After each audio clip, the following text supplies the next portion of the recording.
La guerre en Ukraine dure maintenant depuis plus de 3 ans. Nous avons, dès le premier jour, décidé de soutenir l'Ukraine et de sanctionner la Russie. Et nous avons bien fait. Car c'est non seulement le peuple ukrainien qui lutte avec courage pour sa liberté, mais c'est aussi notre sécurité qui est menacée. En effet, si un pays peut envahir impunément son voisin en Europe, alors personne ne peut plus être sûr de rien. Et c'est la loi du plus fort qui s'applique.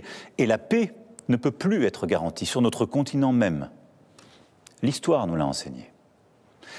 Au-delà de l'Ukraine, la menace russe est là et touche les pays d'Europe, nous touche.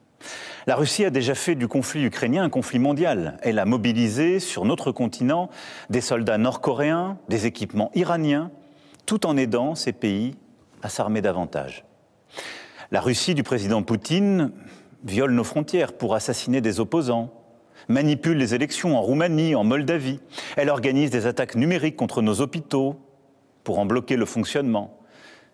La Russie tente de manipuler nos opinions avec des mensonges diffusés sur les réseaux sociaux. Et au fond, elle teste nos limites. Elle le fait dans les airs, en mer, dans l'espace et derrière nos écrans. Cette agressivité ne semble pas connaître de frontières.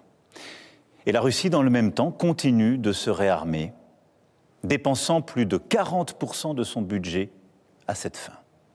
D'ici 2030, elle prévoit d'encore accroître son armée, d'avoir 300 000 soldats supplémentaires, 3 000 chars, 300 avions de chasse de plus. Qui peut donc croire, dans ce contexte, que la Russie d'aujourd'hui s'arrêtera à l'Ukraine? La Russie est devenue, au moment où je vous parle et pour les années à venir, une menace pour la France et pour l'Europe. Je le regrette très profondément. Et je suis convaincu qu'à long terme, la paix se fera sur notre continent avec une Russie redevenue apaisée et pacifique. Mais la situation que je vous décris est celle-là et nous devons faire avec.